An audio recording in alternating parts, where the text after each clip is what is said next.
हमने स्टार्ट किया हुआ है। पेज नंबर 65 पर जो है ये एक्सरसाइज दी हुई है। तो क्वेश्चन नंबर 1 में वो कहता है find the common logarithms of each of the following numbers. कुछ अदाद दिए गए हैं, हमने इनका कॉमन लॉगरिथम जो है वो फाइंड कर लेना है। तो कॉमन लॉगरिथम फाइंड करने से पहले हमें चंद बेसिक चीज़ें जो हैं उनका पता होना चाहिए।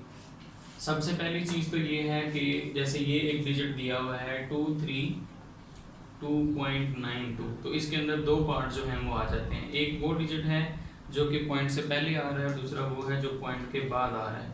तो जो पॉइंट से पहले आता है इसको हम इंटीग्रल पार्ट कहते हैं या करैक्टरिस्टिक पार्ट जो है वो भी कहा जाता है, और जो पॉइंट के बाद होता है ये मैंटिसा जो है वो कहलाता है। मैंटिसा किसी भी रकम के अंदर हमेशा पॉजिटिव होता है, जबकि इंटीग्रल पार्ट जो है ये पॉजिटिव भी और नेगेटिव भी हो सकता है।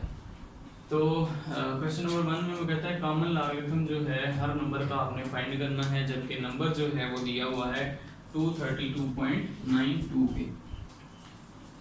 तो सबसे पहले जो है हम करते क्या हैं, let x is equal to 232.92। First किया कि एक नंबर जो है वो हमें x इज इक्वल टू 232.92 दिया हुआ है। तो इसका आसान हल ये है कि आप जो है कैलकुलेटर की मदद से या फिर पहले लिख लें टेकिंग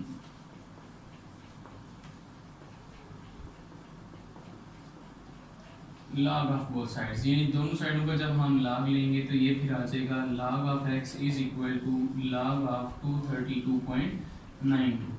तो कैलकुलेटर जो है उसकी मदद से आप डायरेक्ट जो है log ऑफ 232.92 लिखें और इसका आंसर आ जाएगा। तो log of x is equal to आ जाएगा 2 पॉइंट, और कैलकुलेटर से जब हम इसकी वैल्यू निकालेंगे तो वो 3672 जो है इसका आंसर बन जाएगा। इसी तरह से सबसे पहले इसको अगर लेट कर लें तो let x is equal to है 29.236, फिर लिखेंगे taking log of both sides. तो जब दोनों साइडों का हम लॉगरिथम फाइंड करेंगे तो इसका इंटीग्रल पार्ट जो है वो आ जाएगा log of x is equal to log of 29.236 which is equal to 29 जो है वो दो डिजिट्स हैं पॉइंट के पहले, और जब हम log फाइंड करें तो वो एक माइनस हो जाता है, तो ये आ जाएगा 1 पॉइंट। कैलकुलेटर से ये फाइंड करने के बाद 4673 जो है इसका आंसर बन जाएगा। जब भी पॉइंट के बाद जो है जितने जीरो दिए गए हों और पॉइंट से पहले कोई नॉन जीरो डिजिट ना हो तो फिर हम ऐड जो है एक कर लेते हैं और ऊपर करैक्टरिस्टिक जो है वो बार में आता है। तो सबसे पहले let x is equal to 0.0032 और उसके बाद taking log of both sides.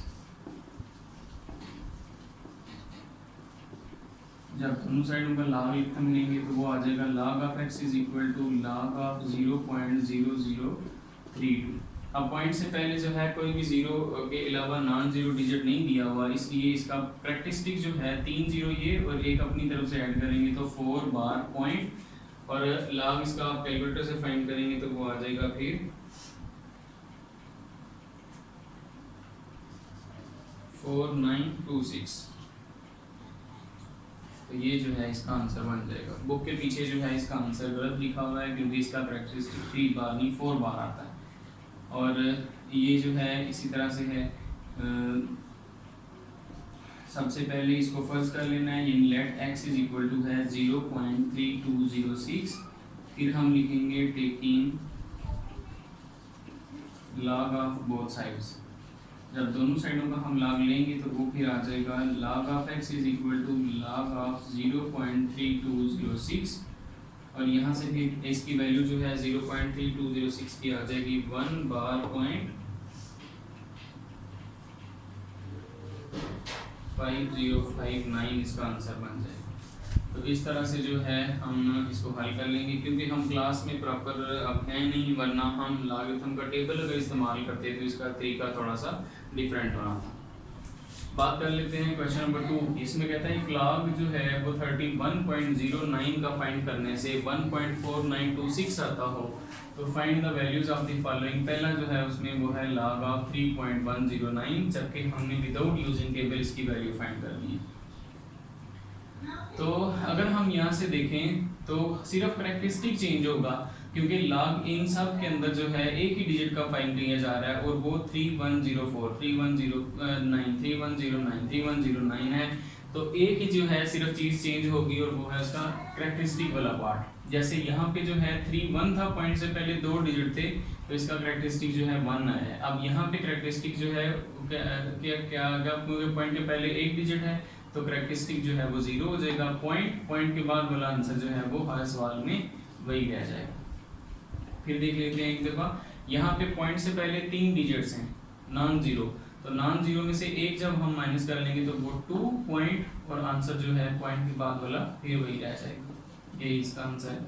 इसी तरह इसके अगर देखें तो पॉइंट के बाद 2 जीरो है, जब हमें पॉइंट के बाद कोई जीरो दिए गए हों तो हम करेक्टरिस्टिक फाइंड करने के लिए उसमें एक का इजाफा करते हैं, यानी ये फिर आ जाएगा 3 पॉइंट और 4926, ये इसका आंसर बन जाएगा। इस क्वेश्चन को अगर देखें तो इसके अंदर पॉइंट से पहले एक भी नॉन जीरो डिजिट नहीं दिया हुआ और पॉइंट के बाद भी कोई जीरो नहीं है, तो इसका करेक्टरिस्टिक 1 बार पॉइंट और 3109 जो है उसकी वैल्यू मेन वो शामिल हो जाएगी 4926। इस तरह से numbers whose common logarithms are 3.5621 and 1 bar 0.74 और 24। तो कह रहा है कि लॉगरिथम जो है ऑलरेडी फाइंड कर लिया हुआ है, आप ये बताएं कि ये किन नंबर्स के लॉगरिथम फाइंड किया है।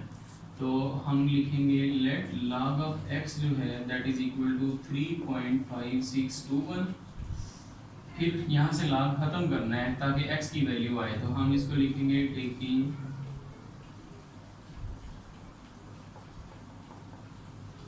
Anti log of both sides.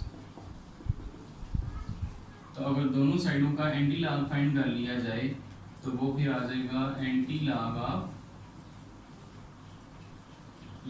x is equal to anti log of 3.56 और 21।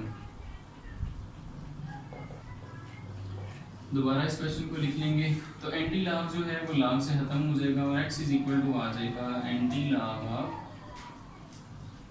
3.56 और 21। तो कैलकुलेटर से एंटी लॉग फाइंड करने का एक तरीका तो ये है कि आप डायरेक्ट जो है एंटी लॉग लिखें और फिर इसके बाद एंटी लॉग जो है लिखा कैलकुलेटर से कैसे जाता है, शिफ्ट प्रेस करके आप उसके बाद शिफ्ट प्रेस करने के बाद अगर आप लॉग को प्रेस करेंगे तो फिर एंटी लॉग जो है वो आ जाएगा। तो उसके बाद वैल्यू 3.56 लगा लें। तो मेरे पास क्योंकि फ़िलहाल जो है क्योंकि क्लास नहीं बैठी हुई इसलिए कैलकुलेटर मेरे पास अवेलेबल नहीं, लिहाजा मैं डायरेक्ट इसका आंसर लिख देता हूँ और वो जो है आ जाएगा 3, 6, 4 और 9। इस तरह से जो है बहरहाल आप जो है वो शिफ्ट प्रेस करके और लॉग प्रेस करें फिर वैल्यू लिखें तो आपके पास भी आंसर इसका आ जाएगा। सेकंड पार्ट था इसका 1 बार 0.74 और 27। इसको भी सबसे पहले हम लेट करते हैं कि log of x is equal to ये नंबर है, फिर हम लिखेंगे taking anti log of both sides. दोनों साइडों का एंटी log लिखेंगे तो वो आ जाएगा जी anti log of x is equal to anti log of 1 bar 0.7427। तो यहाँ से x के साथ जो है सिर्फ एंटी लॉग और लॉग कैंसिल हो जाएगा, बाकी x रह जाएगा और इसका जब हम एंटी लॉग फाइंड करेंगे तो वो आ जाएगा 0.5530। तो इस तरह से जो है आंसर आ जाएगा।